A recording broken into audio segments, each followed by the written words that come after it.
Now just hold on a minute, you're telling me I can play an 8-bit microcomputer game like this, a cassette game from 1985, but on a PlayStation 5 in 2021?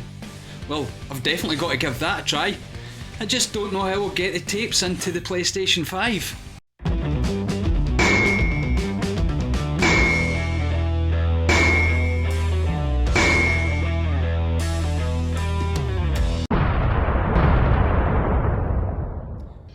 Okay, so maybe it wasn't exactly like putting a tape into the PlayStation 5 and playing an 8-bit microcomputer game like that, no.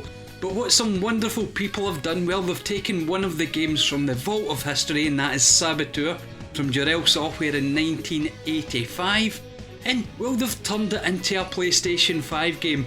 Or of course you can play it on PlayStation 4 and Switch, and I haven't checked the Xbox, but I'm pretty sure it's probably on that as well. Now, as you can see from this gameplay footage, it plays exactly like the old original game from 1985. The colours are perfect, the aspect ratio, they've got it spot on, the music's all there, and the controls are exactly the same. Rather than just put out the ZX Spectrum version, they did put out the Commodore 64 version beside it.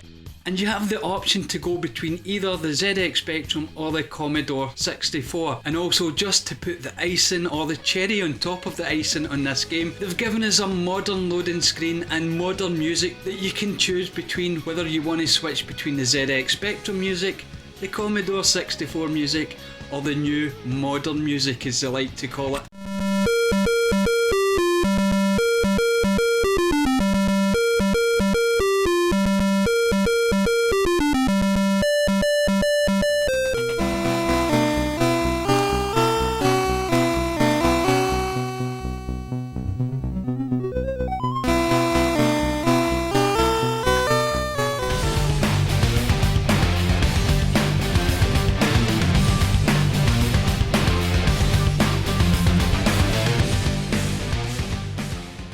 Now also, a couple of other tweaks are put in there for us retro lovers who maybe want to be a bit purist from time to time. Yes, you can put in scan lines and of course adjust the screen, so it's just the way you want it to be.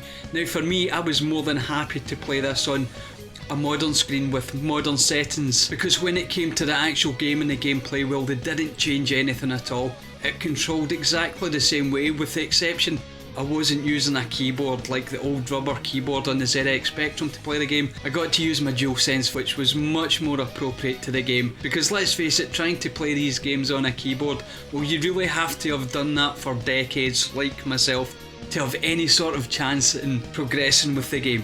Now, this game's been out for a little while now, but I just didn't notice, and probably because I think it originally only came out for the Switch, and I don't quite have a Switch yet. It's on my wish list, and I'll get there eventually. But once I noticed it on the PlayStation Network store, well, I had to buy it, because Saboteur from 1985 was one of the games that I ploughed hundreds upon hundreds of hours into back in the day, and it was a much loved game, so much so it's in the top 50 of the Sinclair users' best Spectrum games, so that pretty much speaks volumes for the game itself. And of course, it was the first stealth game I'd ever played, long before I'd got my hands on a Metal Gear Solid or the likes. Now, as much fun as I'm having with this game, it does bring up an issue that's close to my heart, and that is video game preservation. Now, you see, one of these games wouldn't fill a disc these days. No, you could probably get 100 or so games, probably even much more than that, on one simple ultra high definition disc or Blu-ray disc. And it beggars belief that companies just don't go out there and fish some of the better games out of the void of nothingness, because that's where they've all ended up, and bring them onto a disc, or at least sell them on the store like they're doing with Saboteur for well, a few pounds, because let's face it, Saboteur cost me £3.69 I believe, and it was worth every penny. Now, I wouldn't do that for every single ZX Spectrum game or 8-bit microcomputer game that I played back in the day, but I would certainly do it for a compilation of great ones. Now, you did have a lot of great developers, a lot of great game studios out there at the time. Well, I say game studios, most of the game studios were actually teenagers in bedrooms or really small startup companies just cutting their teeth on what was at the time a very new industry.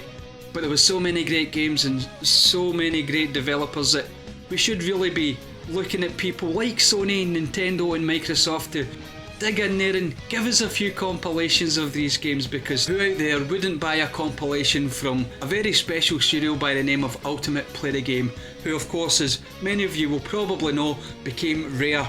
Now Rare have been buried of late because of Microsoft, but you know what, maybe if Sony and Nintendo jump back into their old catalogue, I'm sure they would be able to get the rights to them fairly cheaply and give us Ultimate Play the Game compilation or something along those lines. I can convince him, okay? Just let me, please let me talk to him. Shut up! So I hope you've enjoyed this short video on a little game from 1985 that I loved playing back in the day, that I can now not only have to wheel out the ZX Spectrum to play, I can now play it on my PlayStation 5, which is absolutely mind-blowing, and it's a way, let's face it, we want these companies to go. So if you're listening, Sony, Microsoft, Nintendo, dig deep into these old 8-bit microcomputer classics, get them on a compilation, because you could do it for cheap and preserve some of these games for future generations. Now if you want to see more videos like this and the other stuff I do, the subscription button is always there, and it's always free, and you can always change your mind. And until next time, well, thank you very much for watching, and cheerio!